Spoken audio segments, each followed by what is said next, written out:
창세기 29장 35절 말씀을 창세기를 기록을 했습니다. 창세기, 출애굽기, 레위기, 민수기, 신명기는 예수님께서 이 땅에 오시기 전 약 BC 1450년에서 1400년 사이에 기록된 것으로 역사학자들은 그렇게 전하고 있습니다.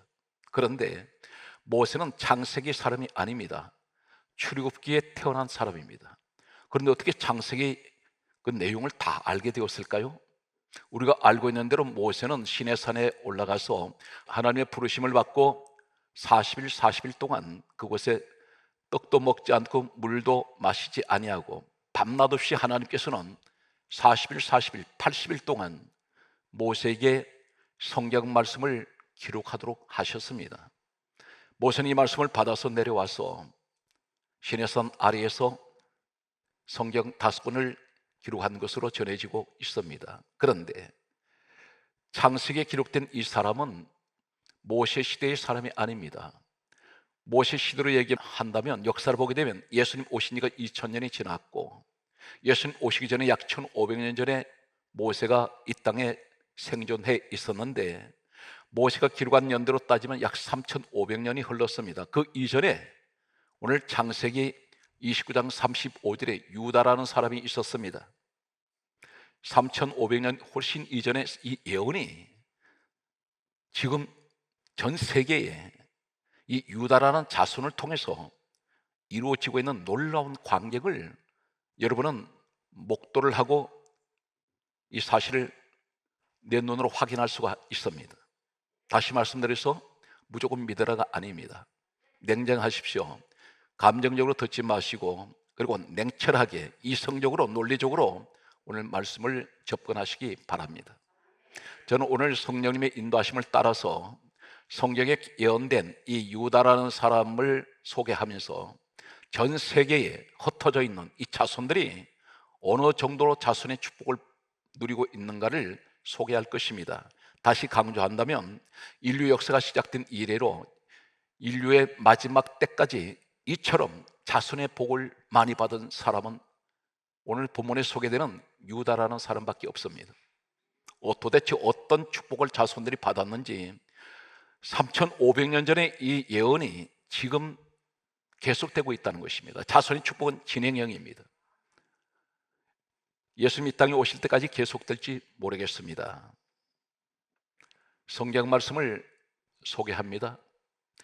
야곱이라는 사람이 있었습니다. 이 야곱에게는 12아들이 있었는데 네 번째 태어난 아들이 있습니다. 이 아들이 첫째가 됩니다. 바로 이 아들이 유다인데 창세기 29장 35절 말씀은 이렇게 기록하고 있습니다. 유다가 태어났을 때 그 이름을 여호와를 찬송하리로다. 찬송이라는 이름이 유다의 뜻입니다. 누구를 찬송합니까? 여호와를 찬송하리로다. 이 사람은 태어날 때 하나님을 찬송하기 위해서 태어났습니다. 우리가 찬송이라 할 때 노래로 이야기하고 있습니다. 아닙니다. 노래만 계속 부른다고 해서 그것이 찬송이 아닙니다. 그러면 오늘 창세기 29장 35절에 여호와를 찬송하리로다 유다를 가리켜 이렇게 말씀하는 것은 너는 하나님을 찬송하는 자가 되어라. 그리고 너는 하나님을 찬송하기 위해서는 태어났다는 것입니다.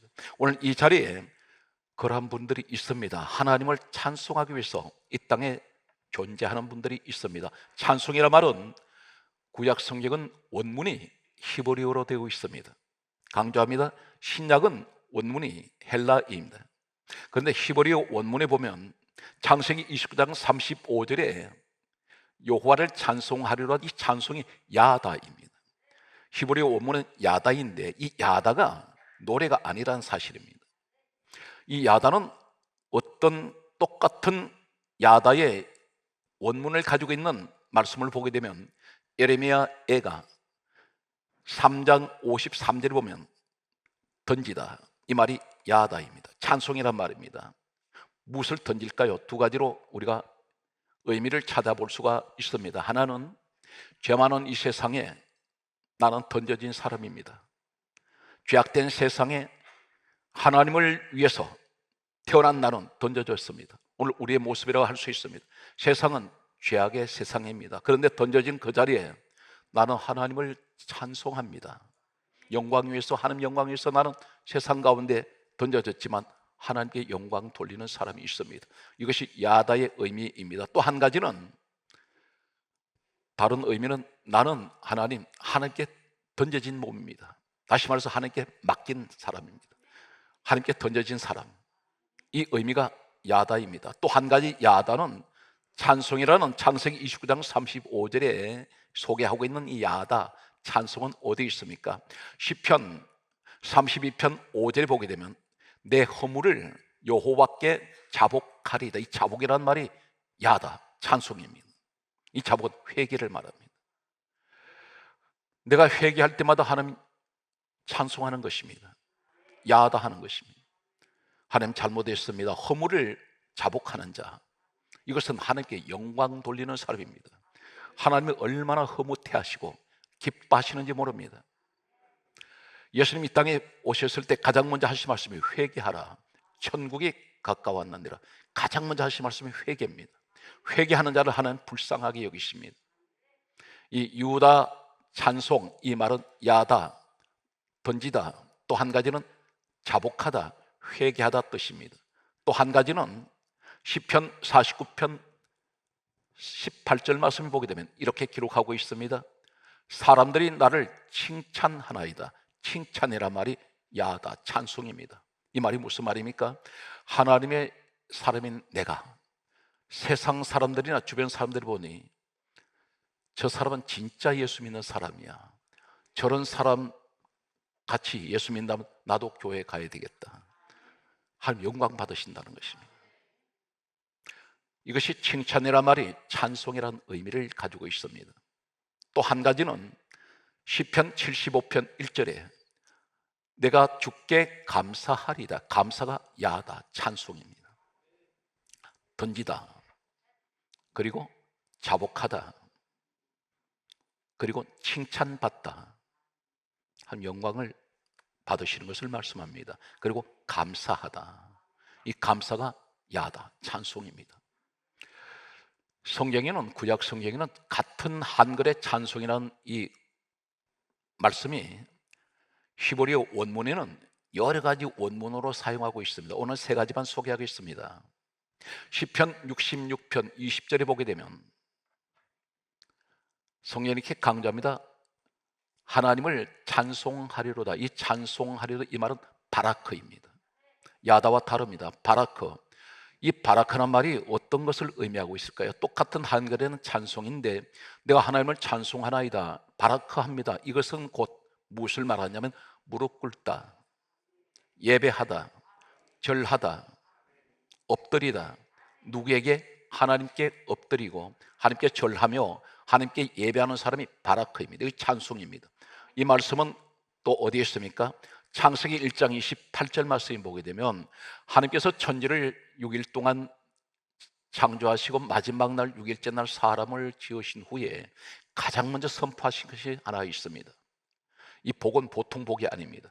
창세기 1장 28절에 복을 주어 하실 말씀이, 복을 주어 생육하라, 번성하라, 충만하라, 정복하라, 다스리라. 이것은 모든 사람들이 다 가지고 싶어 합니다. 생육, 건강의 축복, 번성, 충만, 항상 행복감이 넘쳐나는, 충만하고 기쁨이 넘치고, 그리고 정복하고 다스리라, 환경을 내가 지배할 수 있다는 것입니다. 모든 것을 다 지배합니다. 가난도 지배합니다. 다스립니다. 병도 다스립니다. 정복합니다. 오늘 이 복이 첫째가, 가장 앞에가 뭘 말합니까? 이거 5가지를 주시는데 복이라는 말씀을 하고 있어요. 이 복이 바라크입니다. 너 나한테 엎드려라, 너 나한테 예배하라, 너 나한테 절하라. 이것이 바라크, 찬송이란 말입니다. 또 한 가지는 이사야 43장 21절의 말씀 보게 되면 하나님께서 이렇게 말씀합니다. 이 백성은 내가 나를 위하여 지었나니 나를 찬송하게 하려 함이라. 이 찬송은 원문이 다릅니다. 사파라입니다. 우리가 같은 한글을 보고 찬송이라는 말을 잘못 사용했다가는 전혀 다른 원문을 우리가 의미를 모르고 무조건 똑같은 의미를 이야기할 수가 있습니다. 그러나 성경은 그렇지가 않습니다. 그래서 사파르란 이 말이 바로 무엇입니까? 바로 이 사파르라는 똑같은 원문을 사용하고 있는 한 구절을 소개하면 출애굽기 9장 16절에는 하나님께서 이렇게 말씀합니다. 내 이름을 온 천하에 전파되게 하려 함이라. 이 전파란 말이 사파로 찬송입니다. 내가 하나님 이름 온 천하에 전파한다는 것 바로 뭘 말씀합니까? 사도행전 1장 8절에 예수님께서 말씀하시는 너희가 성령을 받으면 예루살렘 온 유대 사마리아 땅끝까지 이르러 내 증인 되어라. 그분이 누구신가요? 빌립보서 2장 6절에 근본 하나님 본체십니다.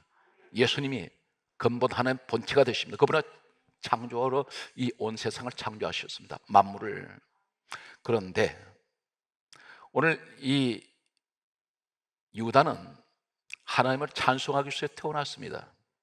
오늘 이 자리에 그런 분이 계세요. 나는 오직 하나님만을 위해서 내가 존재합니다. 이 고백을 한 사람이 있습니다. 그런데 하나님께서 이 유다에게 어떤 예언을 하셨습니까? 강조했습니다.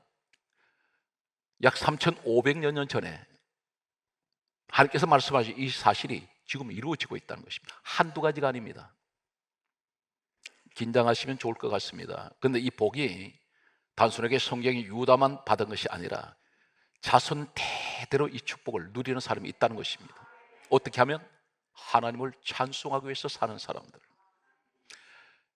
창세기 49장 8절 말씀에 이렇게 말씀합니다. 유다야, 하나님 말씀하세요. 유다야, 너는 형제들의 찬송이 될지어다. 이 말씀이 무슨 말입니까?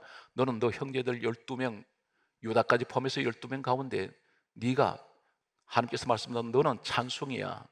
내가 너를 통해서 내가 영광을 받는다. 그러면서 하시는 말씀이 이렇게 말씀하고 있습니다.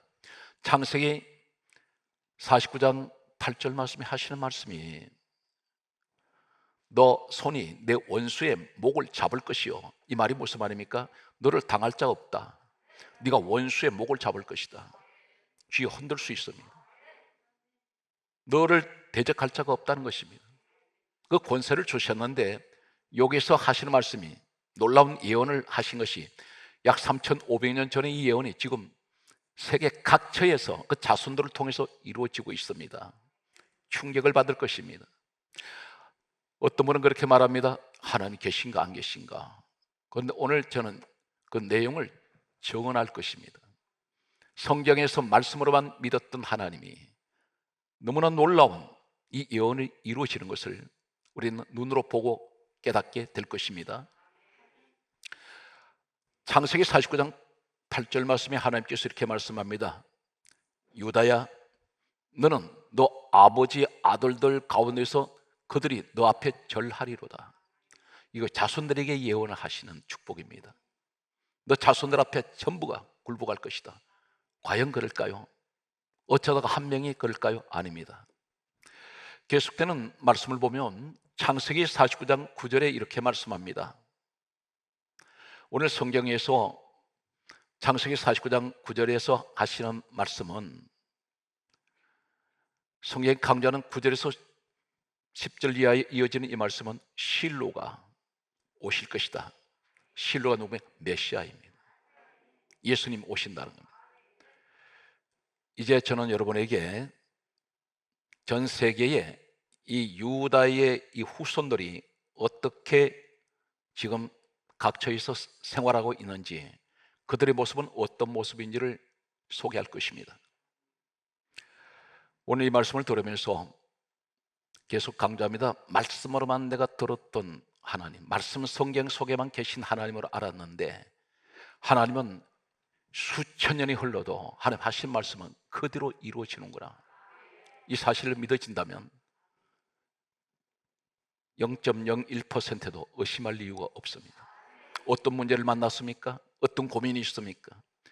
성경은 분명히 말씀합니다. 베드로전서 5장 7절에 너희 염려를 다 하나님께 맡겨라. 하나님께서 돌보신다 있습니다. 문제를 던지십시오. 이 버리란 말은 쓰레기통에 내가 어떤 오물을 갖다 버리듯이 너 가지고 있는 근심 갖다 버려라. 그리고 그러면 내가 돌봐주겠다는 것입니다. 그러나 내가 쥐고 있으면 해결이 안 됩니다. 그럼 어떻게 하면 해결될까요? 믿고 구하는 것은 다 받은 줄로 믿어라. 믿고 구하십시오. 이 사실 하나님 아버지께 내가 고백만 하면 아버지는 반드시 가장 좋은 방법으로 해결해 주실 것이다. 이것이 믿고 구하는 것입니다. 이제 이 유다에 관한 그 자손들을 소개합니다. 유다는 찬송인데 그 자손들이 유대라는 이름을 가지고 있습니다. 똑같은 찬송이라는 의미입니다. 유대인입니다. 유다의 자손들이 오늘날 유대인들입니다. 그들은 민족 이름이 여호와를 찬송하라, 이 이름을 가진 민족은 유다 민족밖에 없습니다. 유다가 유대가 됩니다. 똑같은 의미입니다. 바로 유다의 자손은 유대인들입니다. 전 세계에, 잘 들으십시오, 확실한 통계를 가지고 소개합니다. 전 세계의 유대인은 약 1,500만 명밖에 되지 않습니다. 전체 이 세계 인구 가운데 0.2%밖에 안 됩니다.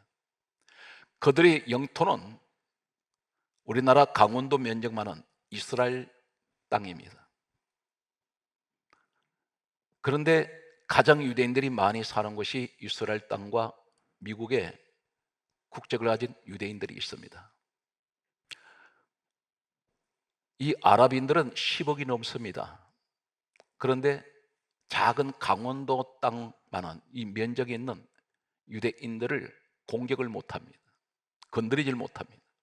공산주의 국가든 민주주의 국가든 어떤 강대국도 이스라엘 땅을 건드리지 못합니다.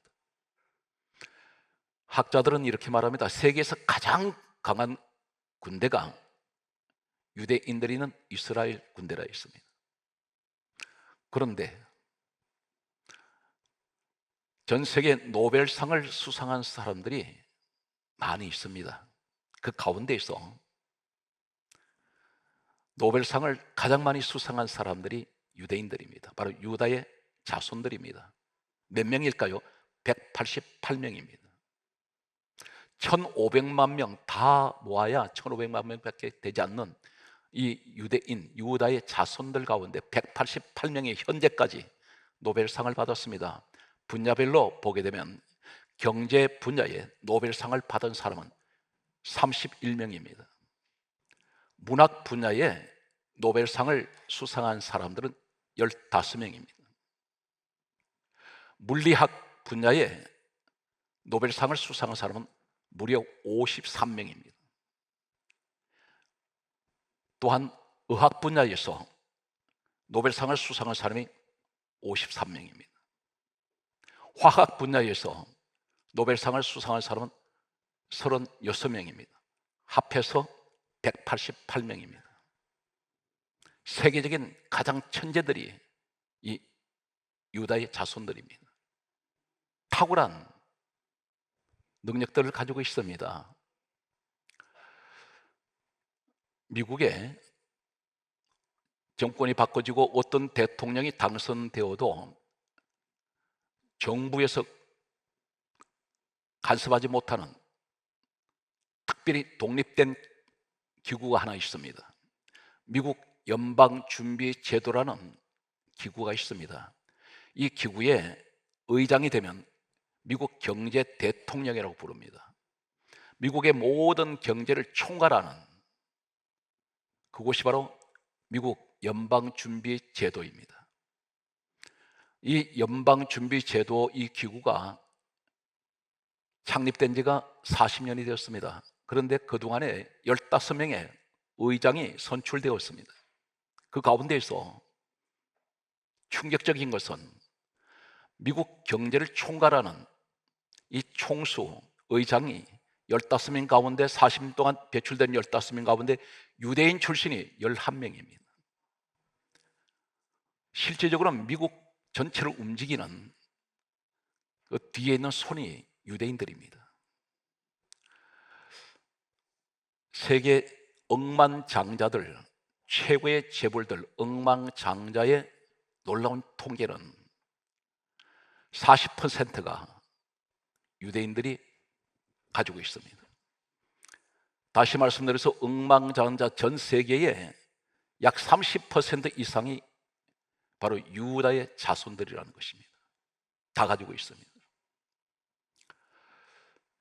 주식이 있습니다.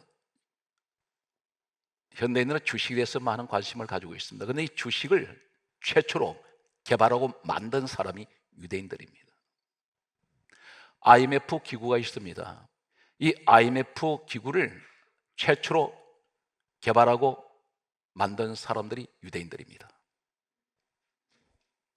이제 개인적으로 보게 되면 과연 이 유다의 자손들이 지금 전 세계 현재 어떤 정도의 영향을 가지고 있는 인물들일까?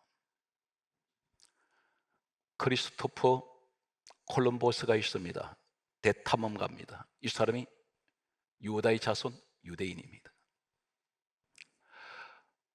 레오나르도 다빈치, 세계적인 명화 모나리자 최후의 만찬을 그린 레오나르도 다빈치가 바로 유다의 자손 유대인입니다. 세계 최고의 음악 작곡가로 알려진 멘델스존이 있습니다. 이 사람이 바로 유다의 자손 유대인입니다. 어떻게 해서 3,500여 년 전에 하나님께서 예언하시고 축복했던 이 유다의 축복이 오직 하나님만 섬기고 하나님만 찬송하기 위해서 하나님께 영광 돌리기 위해서 나는 태어났습니다. 이 이름 자체가 주는 이 축복이 이 자손들에게 3,500년 이상 흘러간 지금도 전 세계 곳곳에 영향을 미치고 있습니다. 계속해서 말씀을 소개하겠습니다. 마이클 블룸버그가 있습니다. 블룸버그 통신 세계적인 대기업입니다. 마크 주커버그 페이스북 이 창립자가 유다 자손 유대인 출신입니다.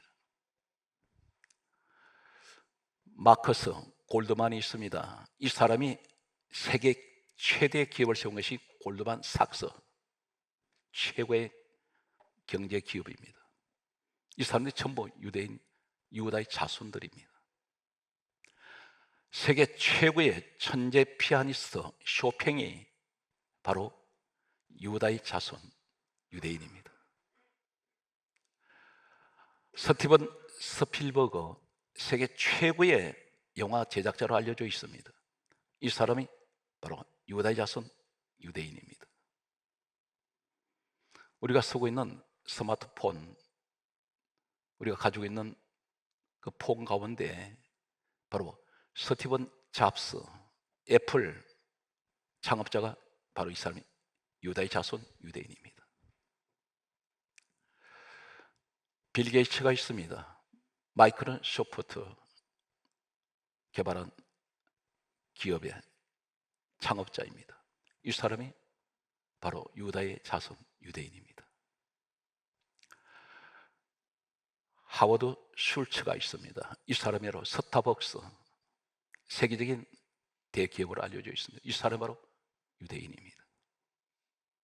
놀라운 사실입니다. 알베르트 아인슈타인 천재 물리학자입니다. 이 사람이 바로 유다의 자손 유대인입니다. 놀라운 사실입니다. 계속해서 보게 되면 이 사람은 일론 머스크 테슬라 그 기업이 오너가 바로 유대인입니다. 찰리 채플린이 있습니다. 세계적인 희극 배우입니다. 이 사람이 바로 유다의 자손 유대인입니다. 존 록펠러 인류 역사에서 이 존 록펠러만큼 재벌은 없습니다. 신화적인 재벌입니다. 그런데 이 사람이 바로 유대인 유다의 자손입니다. 많은 열거할 수 없는 수많은 사람들이 있습니다. 한 가지를 더 말씀을 드리면 세계 에너지 개발 기구가 있습니다. 여기는 석유, 가스 이것을 전 세계에서 수입하고 수출할 때 반드시 세계 에너지 개발 기구를 통해야 합니다. 마치 국제 도매상 같은 곳입니다. 이것을 전부 가지고 있는 사람들이 누구냐면 유대인들입니다. 그들이 털어쥐어 버리면 석유를 마음대로 팔 수도 없습니다. 세계 식량기구, 여기에 오너들이 유대인입니다. 내가 곡식을 외국에 마음대로 팔 수도 없습니다. 반드시 이곳에 수입을 하거나 수출할 때는 반드시 이 세계 식량기구를 통해야 됩니다. 이러한 일련의 모습을 보면서 우리는 어떤 것을 느낍니까? 하나님이 살아계시기에 수천 년이 흘러도 하나님은 약속은 계속 진행되고 있습니다. 오늘 사랑하는 성도 여러분, 얼마나 힘드십니까? 우리에게 이렇게 말씀합니다. 아버지, 저한테 왜 이렇게 불시험이 와 있습니까? 숨이 멎어버릴 것 같은 이 답답한 속에서 하나님 질식할 것 같습니다. 이렇게 말씀하는 우리 성도들이 계실지 모릅니다. 심장이 터져버릴 것 같은 답답함, 억누를 수 없는 자신 모르게 올라오는 분노, 이것을 억제할 수 없는 환경 앞에 너무나 힘들어서 기도조차 나오지 않습니다. 성경 말씀은 이렇게 말합니다. 그것이 저주받은 것인가요? 한 가지 기억하세요. 예수님이 이 땅에 오신 목적이 무엇인지 아십니까? 나 같은 죄인을 위해서 이미 예수님은 내 죄값을 십자가에서 치르셨습니다. 그래서 누구든지 예수를 믿으면 구원을 받습니다. 성경이 이렇게 강조합니다. 요한일서 1장 7절에 예수의 피가 우리를 모든 죄에서 깨끗하게 하셨습니다. 난 이 믿음을 가지고 있습니다. 내 공로로 천국 가는 것이 아니라 예수 그리스도로 말미암아 내가 가는 것입니다. 하나님은 누구를 보세요? 우리 예수님을 보세요. 그래서 내가 예수 그리스도 안에 있으면 새로운 피조물이 되고 이전 것은 다 지나갔습니다. 그런데 베드로전서 4장 12절에 말씀합니다. 사랑하는 자들아, 너희를 연단하려고 하는 불시험이 있다는 것입니다. 내가 불에 타 죽을 것 같습니다. 그런데 그것을 뭐라 말씀합니까? 그리스도의 고난에 참여하는 것으로 즐거워해라. 하나님의 영광의 영, 성령께서 너희 위에 와 계신다. 고난 가운데 함께 영광 받으시는 분이 있습니다. 보석은 이 금이나 은은 불에 들어가면 더 빛을 냅니다. 우리가 지금 이 시련이 계속되는 연단 속에서 내 믿음의 빛을 낼 때입니다. 하나님께서 기뻐하시는 이 시대에 유다가 되십시오. 하나님을 늘 찬송하며 그분께 영광을 돌리는 여러분에게 특별히 자손의 축복이 늘 함께 하시기를 주 예수님으로 축복합니다.